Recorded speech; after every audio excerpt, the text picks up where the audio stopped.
dan menilai hidupku.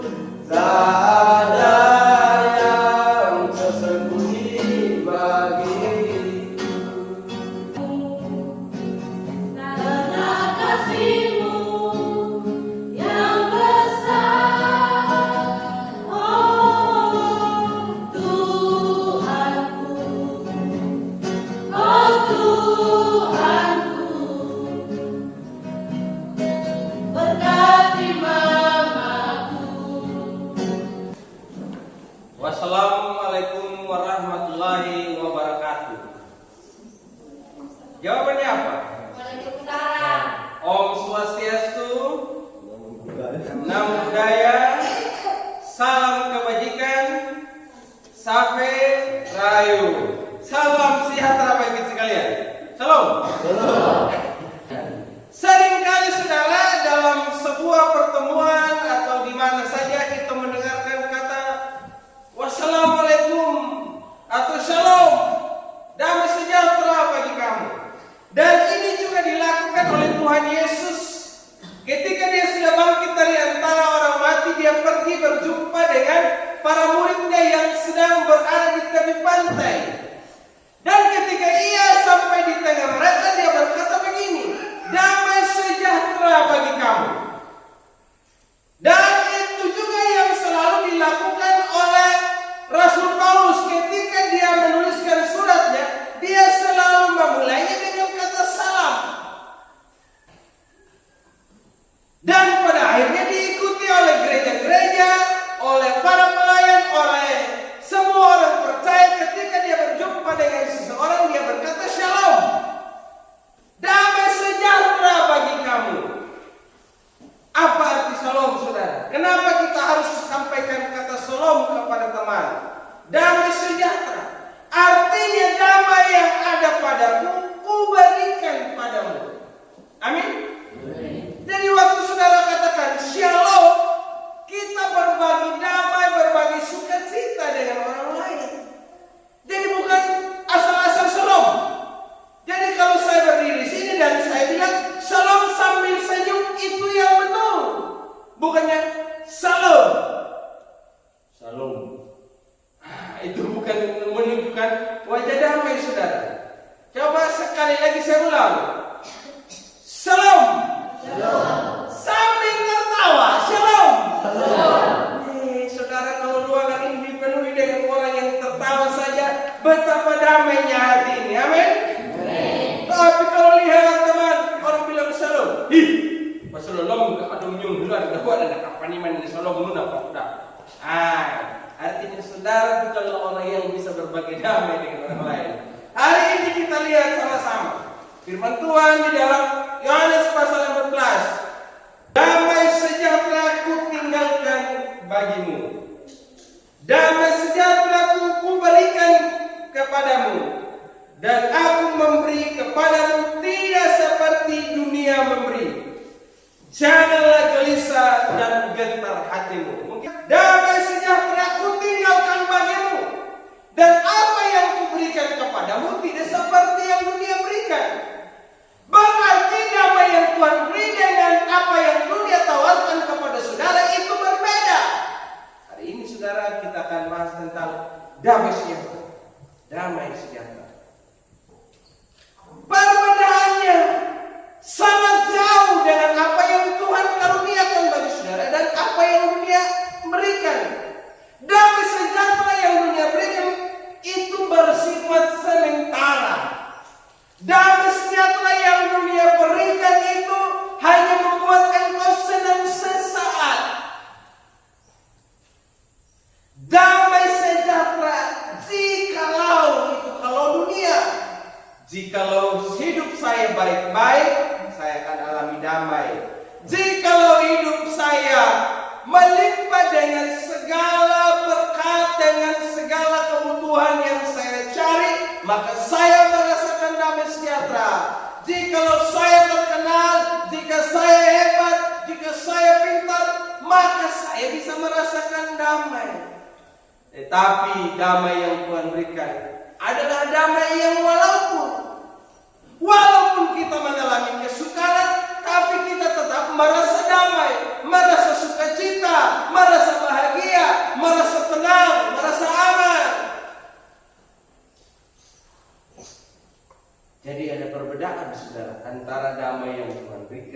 dengan apa yang dunia tawarkan. Dunia sekarang ini juga menawarkan banyak hal yang membuat kita bisa bahagia. Tapi kita berusaha mendapatkan semuanya itu. Saat kita sudah dapatkan, ternyata saudara, selalu ada kekosongan hati, selalu ada kehampaan dalam diri kita. Kayaknya ini masih kurang ya ini.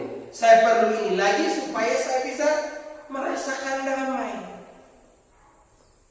Kalau kita baru berusaha saudara, kita giat mendapatkannya, wah, ya hampir iya ngalanya kan orang pasti bahagia. Tapi ketika sudah dapatkan juga biasa saja.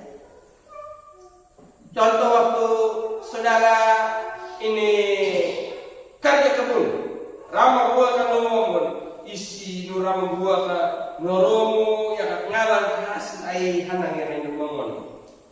Tapi mau ngalang ke hasil senang. Tapi itu hanya berlangsung berapa saat. Tapi hilang beli maknanya. Nah, kebahagiaan. Bagi orang lain dah buah hangau. Ubo nyembuh anu mahabuluri minuman. Enggak dia pun mengalang hasil. Tapi bagi saudara ini, makanya nyakanya heboh ngalang makan. Tapi kan bila mana hidup, jauh mana juga dong, hilang mana juga. Tapi kalau apa yang Tuhan berikan saudara itu bersifat kekal, bersifat abadi. Karena damai yang Tuhan beri bukan saja untuk di bumi ini, tapi juga untuk kehidupan yang akan datang nanti. Jadi berbicara tentang damai saudara, hal pertama itu kita harus berdamai dengan diri sendiri. Ya? Berdamai dengan diri sendiri, merasa bangga dengan diri saudara sendiri, menerima hidup kita apa adanya. Jangan merasa bahwa dirimu itu kayaknya saya ini masih kurang ya. Dan kalau kita berpikir saudara melihat kekurangan terus saja, kita tidak akan bisa berdamai dengan diri sendiri. Ada orang sudah jadi laki-laki mau jadi perempuan. Dalam beberapa bulan yang lalu ini, Pak Daniel Hendrata yang bangun gereja kita di sini baru saja mewawancarai salah seorang yang dulunya operasi plastik. Dia adalah seorang laki-laki, Tomini. Tapi dalam merasa senang dengan keadaannya sebagai laki-laki, akhirnya dia operasi. Rubah kelamin jadi perempuan. Setelah 20 tahun, dia rubah kembali lagi. Pada bertobat kan, rubah kembali lagi jadi laki-laki. Jadi tidak bisa menerima dirinya apa adanya. Adakah saudara di sini yang merubah laki-laki menjadi perempuan? Tolong angkat tangan, kita salibkan dia. Yang perempuan, apakah kau bangga dengan dirimu sekarang sebagai seorang perempuan? Jangan sampai saudara berpikir, hai juga ku menyesal menjadi perempuan yang hampalan yang jadi laki-laki. Oh, kau belum tahu itu pergumulan menjadi laki-laki, jadi kau bilang mau jadi laki-laki. Sama juga laki-laki, kasih kepala tumang yang menjadi toko ini dah, hampai lu pelatih. Saya bisa pakai rok. Nah, ingat kalau laki-laki mau pakai rok pakai saja. Tapi pakainya kalau kau di kamar.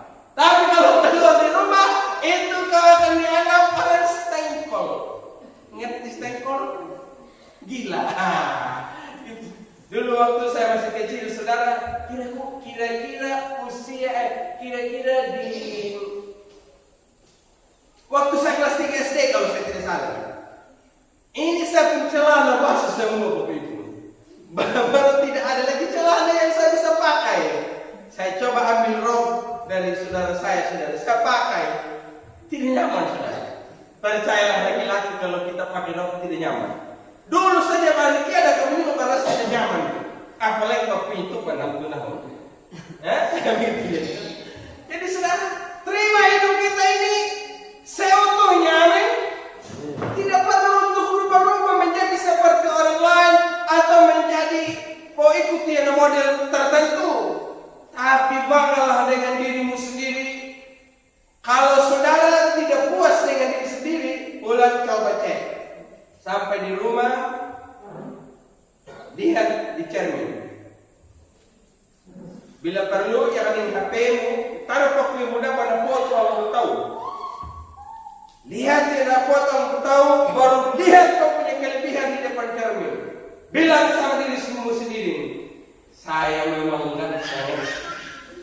saya memang cantik. Rambut saya keriting, aduh luar biasa. Yang lain rambut lurus, tapi saya keriting sendiri. Woi, hebat. Lihat orang lain, wah hidung mereka mencung semua, tapi saya luar biasa pesek. Waduh. Lihat ini lubang hidung temanku, lebar-lebar, besar-besar lubangnya. Tapi kalau lihat saya kecil, waduh luar biasa. Wah. Lihat temanku, mereka gemuk-gemuk, saya ini kurus, saya ini hebat saya. Begitu, jangan kau merenung sendiri dan menjadi orang, Tuhan, kenapa saya ini sendiri ya? Salah apa dulu ya waktu masih kecil? Saya makan apa ya? Harus berdamai dengan diri sendiri. Amin. Berdamai dengan diri sendiri. Mungkin saudara pernah melakukan kesalahan. Damai dengan diri sendiri sekarang. Jangan bilang begini, aduh kenapa saya buat begini ya? Kenapa saya terlalu begini ya? Anggap apa yang ada pada dirimu itu sebagai kelebihan. Dan uniknya saudara, orang seperti saudara ini tidak ada di dunia ini. Tahu hama rupam nyum, hama badan nyum, hama badan nyum, dan hama berpintana ini. Termasuk saya ini saudara. Walaupun banyak orang bilang begini, salah-salah sama saya. Beberapa hari lalu saya ke Kupang, ada seorang wanita cantik, dia luar biasa begitu. Nah, dia bilang begini, Pak Yohanes, dulu kayaknya kita sekolah di SD yang sama ya, dia bilang. Dulu Pak Yohanes sekolah di SD apa kok di Wengapu? Siapa yang bilang? Di sekolah di situ? Tidak. Saya sekolah di kampung. Sekolah di kampung mana? Oh, di kecamatan Kongeti di desa Kecamatan Pundung sana. Oh, saya salah sangka Pak. Soalnya mukanya mirip-mirip kayak Pak begitu. Wah, saya bilang dalam hati, oh, ternyata ada juga saya punya kembar di mana-mana ya. Nah, jadi saudara, walaupun ada yang mirip tapi tidak sama. Jadi lihat dirimu ini sebagai orang yang istimewa. Anak sekolah minggu punya lagu, aku anak istimewa. Wah, lupa Islam itu ya. Damai dengan diri sendiri. Yang kedua saudara, kita harus berdamai dengan sesama manusia. Damai dengan sesama manusia. Jangan kita lihat kekurangan orang lain, ini kesempatan saya kasih hancur sama dia. Lihat orang lain, ini saya harus berbuat demikian supaya orang ini bisa begini. Kita harus belajar hidup dalam damai dengan sesama manusia. Karena Tuhan Yesus bilang begini, berbahagialah orang yang membawa damai, karena mereka akan disebut sebagai anak-anak Allah. Sebagai anak-anak Allah. Jadi harus hidup dalam perdamaian dengan semua orang. Saya punya cerita yang saya kutip dari seorang pendeta, Stephen Tom. Nah, ada seorang ini, dia bunuh istrinya. Nah, pemeti yang istri tetap dan ngampinya pada pemeti. Dia membunuhkan secara diam-diam juga tidak ada yang tahu. Tapi setiap bangkai bandar napinya Allah tahu, hati nuraninya itu selalu berbicara hari lepas hari bahwa dia membuat kesalahan. Sampai pada 20 tahun berikutnya, padahal apa media tahu lah ya, karena dia tidak rasa nyaman saudara, akhirnya dia melaporkan dirinya sendiri kepada polisi. Datang sama polisi bilang begini, Pak, saya harus mengungkapkan kesalahan saya yang saya sembunyikan selama ini. Dan saya merasa tidak nyaman dengan keadaan saya walaupun orang lain tidak tahu. Saya adalah pembunuh istriku 20 tahun yang silam. Dia berani ngaku salahnya, saudara. Nah, saudara, apa yang kita bisa pelajari dari hari ini? Artinya kita harus belajar mengakui kesalahan yang kita perbuat. Jadi kalau ada saudara yang hadir pada kesempatan ini berbuat kesalahan walaupun orang lain tidak tahu, belajarlah mengakui kesalahan. Belajarlah mengaku di hadapan Tuhan. Jangan kita sembunyikan. Sebijak-bijaknya kita menyembunyikan hal itu, hati nurani akan terus berbicara pada diri kita masing-masing. Mungkin ada yang pernah buat kesalahan 10 tahun yang lalu, pernah curi ayam orang, tolong angkat tangan. Oh iya, betul ya. Oh, ini mengaku salah ini ya. Tapi saya tidak tanya ini siapa, mau bakar apa segala macam, saya tidak tanya ya. Ada lagi yang mengaku salah di sini 10 tahun yang lalu. Oh Alga, curi apa ini Alga ya? Jadi sudah yang curi kutlang orang ada, tolong angkat tangan. Tidak ada ya? Ya, curi istri orang ada.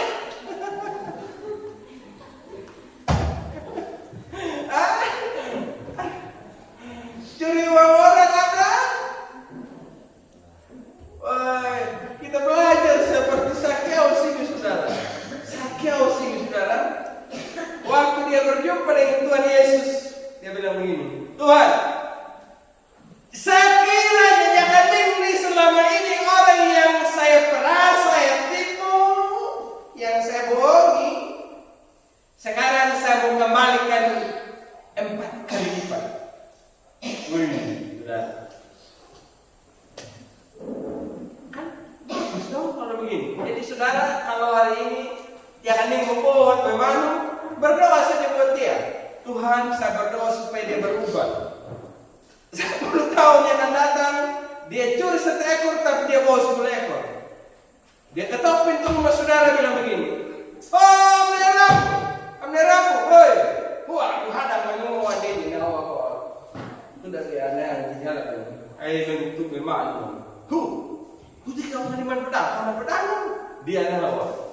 Kendarun.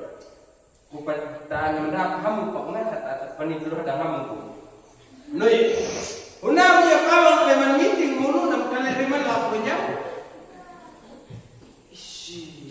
Ada nama meeting lu nama jaga obi nih.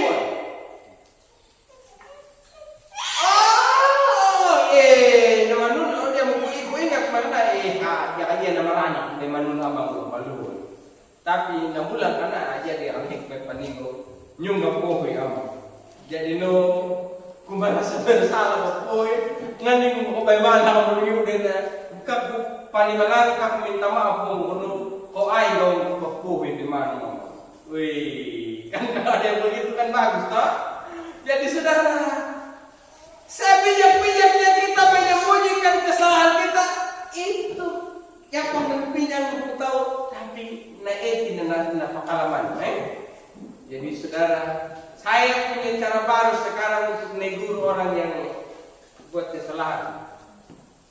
Jadi kalau saya lihat saudara juga buat salah, saya tidak akan bilang kau berdosa, bersalah, tidak boleh begini-begini. Jadi kita pun apa dia menyala bukan bono, kau mini, kau bukan bono. Ya kita kau bono pun, mantap, bukan bang bono. Itu ada betul lagi, pendit iya melakung beriutu belum, kapan itu tuan juga yang jadi apa bukan melakung pada malu. Tuan lah, wah bodoh bukan bodoh. Jadi saudara. Ayo, mari kita ciptakan damai dengan sesama manusia, amin. Sama seperti orang yang bunuh saudara dan istrinya tadi, dia merasa bersalah, dia lakukan pengakuan di hadapan polisi, dia siap terima resikonya. Sakeus juga begitu, dia saudara mengakui apa yang dia perbuat. Alangkah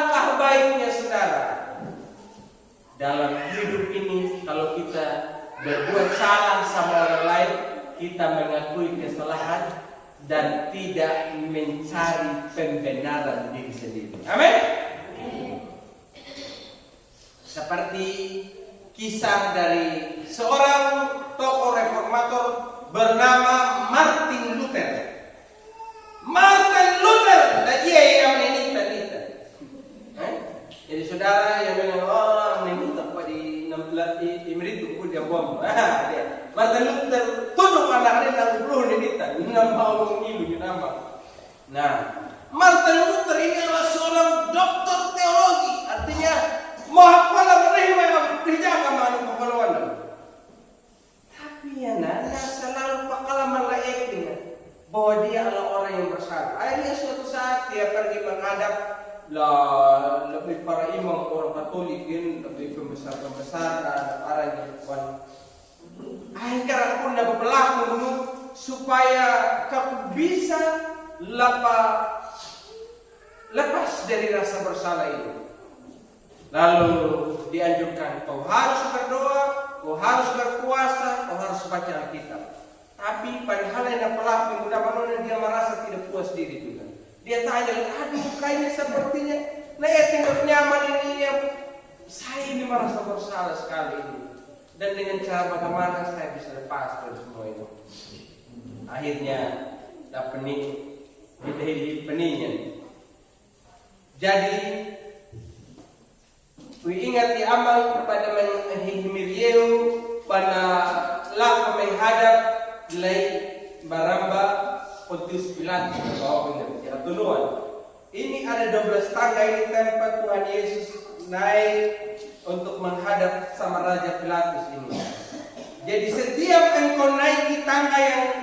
tangga yang engkau naiki, kau harus berdoa di situ, maka engkau lepas dari segala dosa. Ini Martin Luther juga melakukan hal yang demikian. Dia sampai pada tangga pertama dia berdoa, dia berlutut, dia menangis, saudara.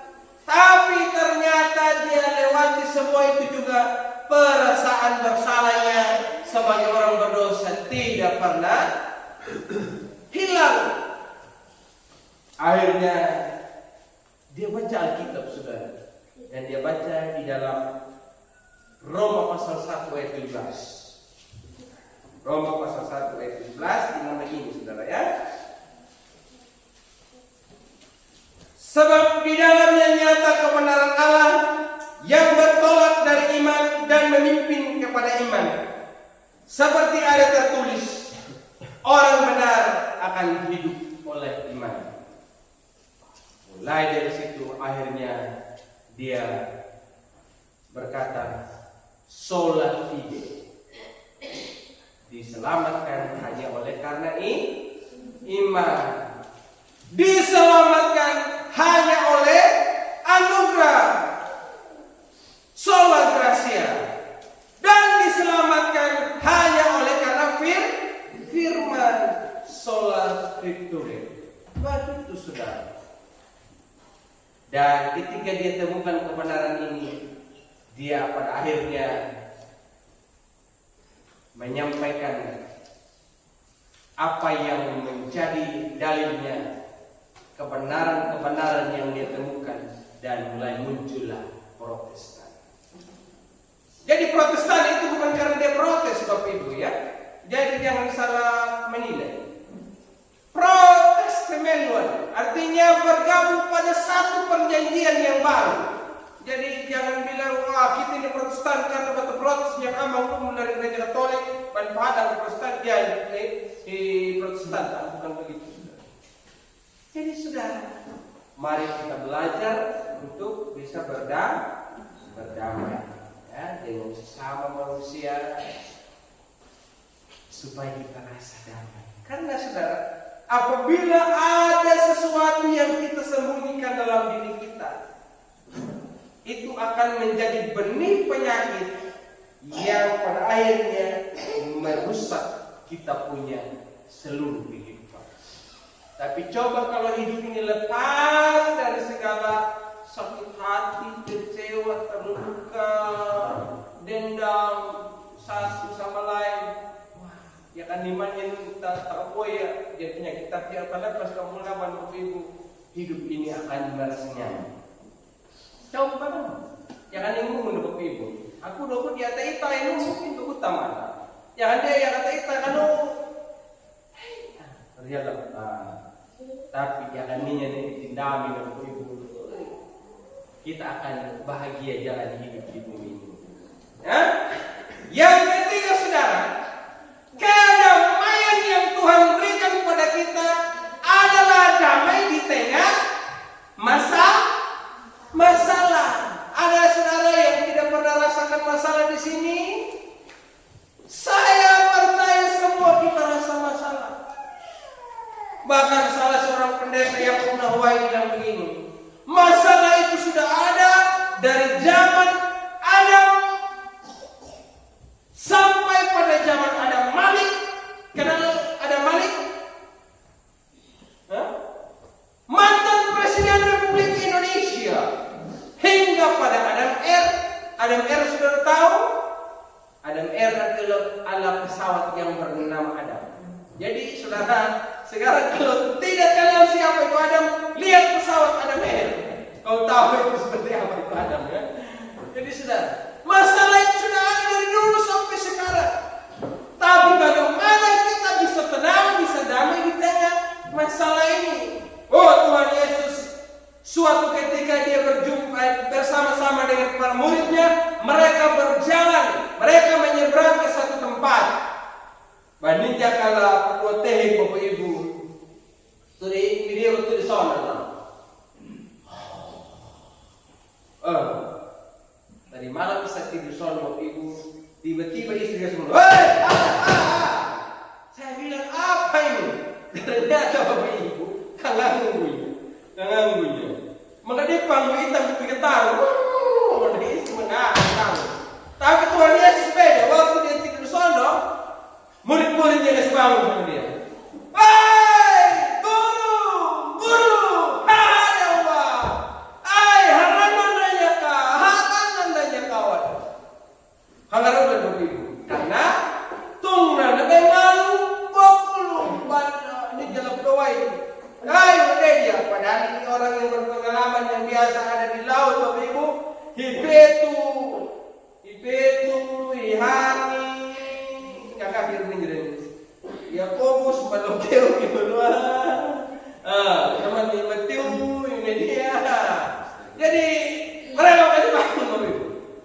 Nah, halo anak. Karena ulah ini itu nih mengadat ini. Dan dia bilang begini, tenang, aku ini jangan takut. Hanya wananya Nabi ngalung dan mau banget keren. Tenang, diam. Akhirnya Nabi ngalung itu.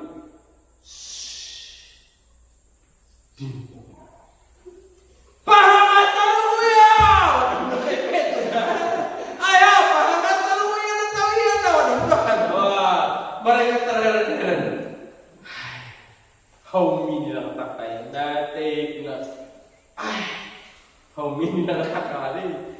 Kalau saudara juga yang lihat seperti itu pasti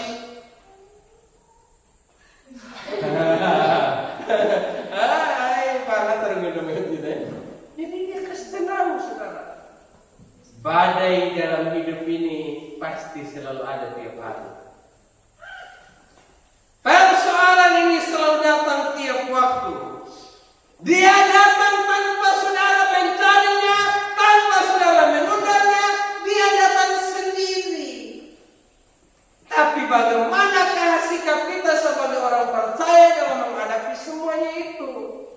Damai sejahtera tidaklah berarti hidup tanpa masalah, tapi bagaimana saudara menyikapi masalah yang terjadi supaya saudara tetap merasa damai.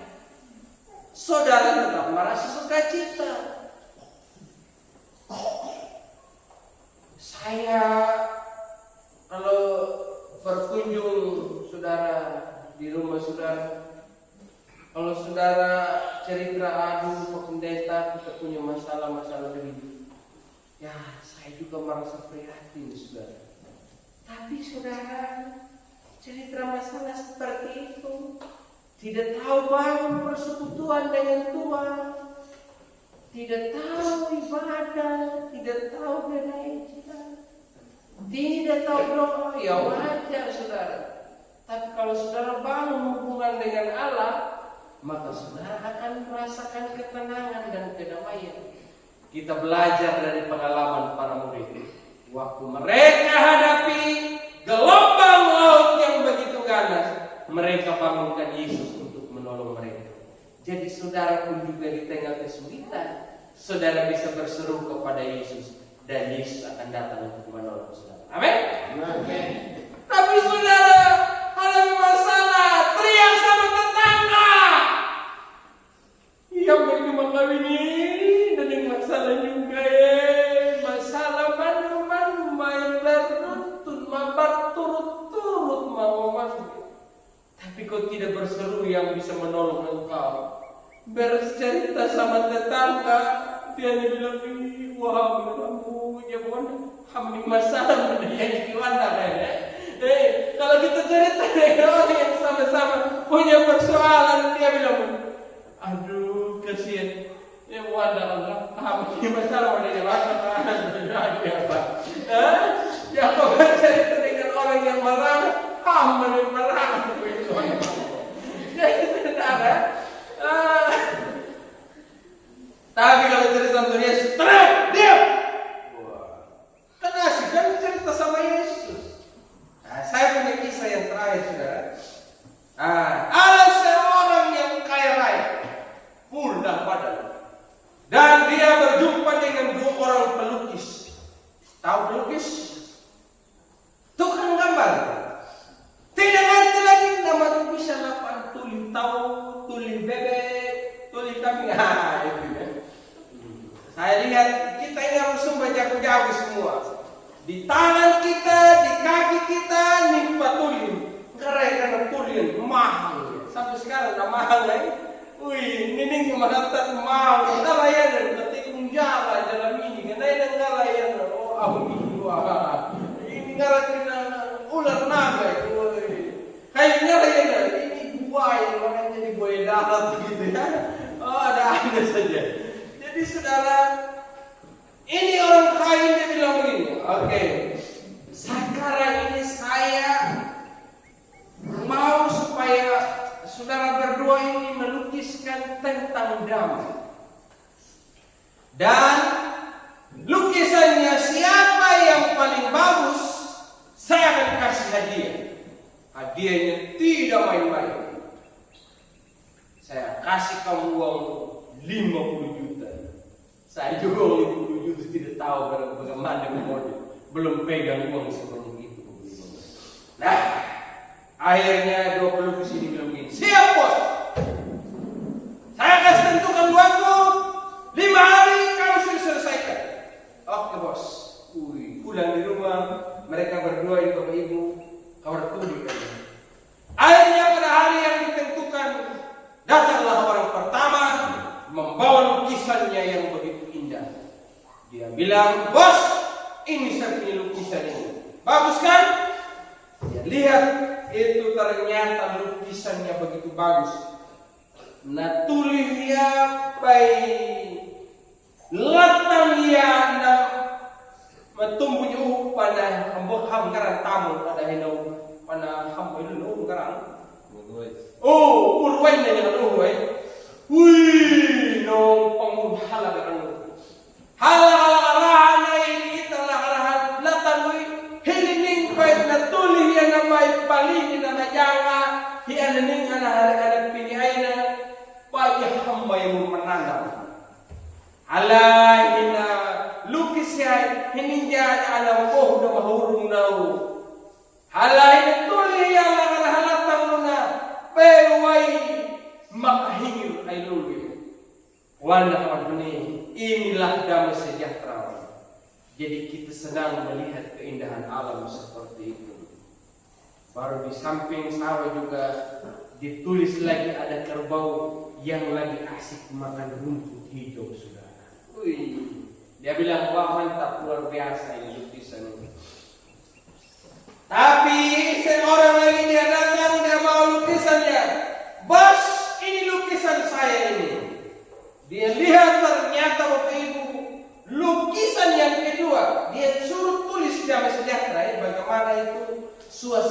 damai. Ternyata orang yang kedua ini dia tulis apa Bapak Ibu? Nah tulis yang baik paling di nama mati. Halah hiling beluput bahan nama jangan. Woi nama bapakku. Ayo benar. Halah di sekeliling nah itu saudara dia menuliskan kekeringan.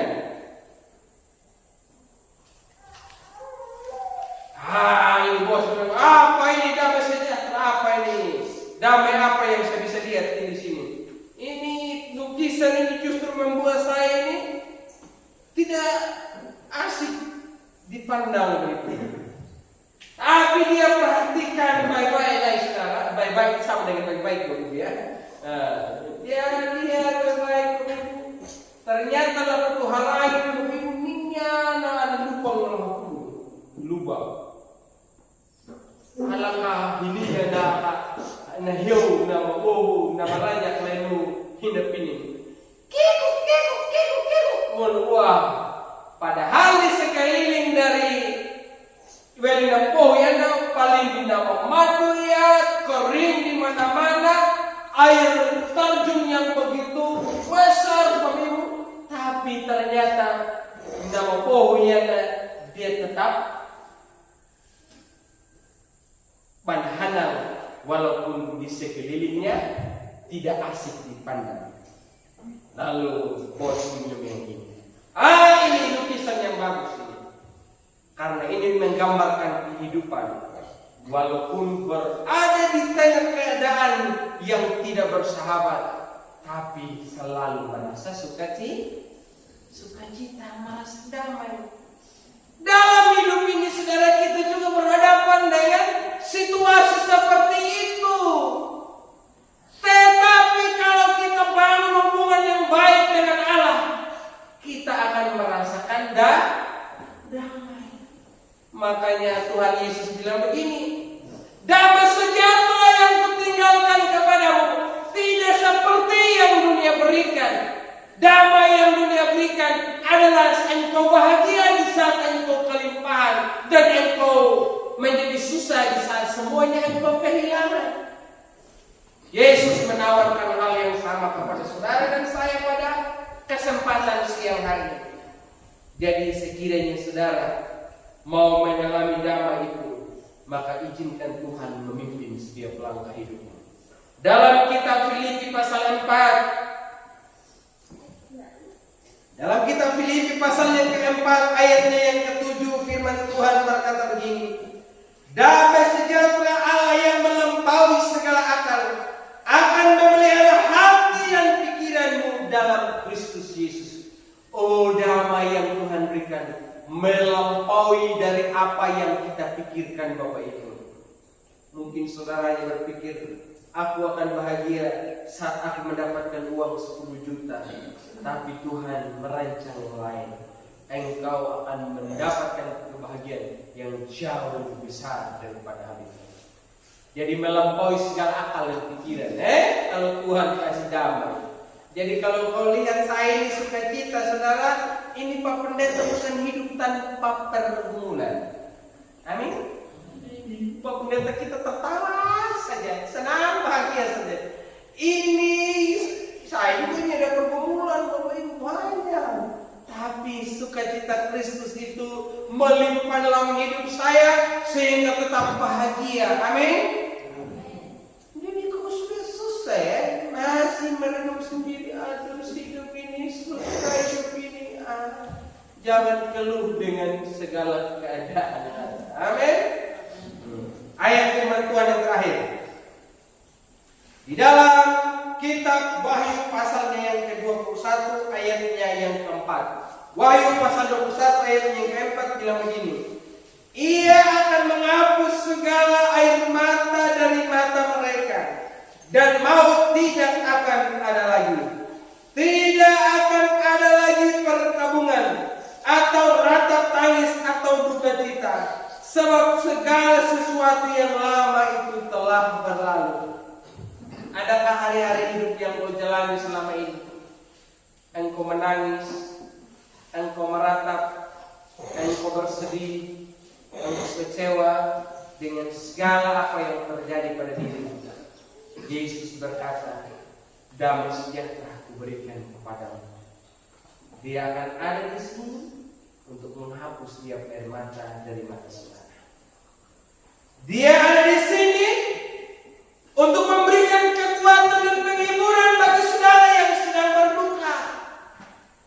Sehingga saudara yang sedang meratap dengan keadaanmu, dengan dosamu, dengan kesalahanmu, dengan pergumulanmu, Tuhan ada di sini untuk melenyapkan semuanya itu yang lama sudah berlalu, dan sesungguhnya damai sejahtera Kristus akan dinyatakan pada saudara. Dan luar biasa, pertolongan Tuhan tidak cukup sampai di sini, tapi bersampai pada kekekalan nanti. Di sorga nanti, saudara tidak akan pernah mati susah lagi. Di dunia ini kita bergumul hanya untuk bisa makan dalam sehari, Bapak Ibu. Di sorga nanti semua sudah disediakan, Bapak Ibu.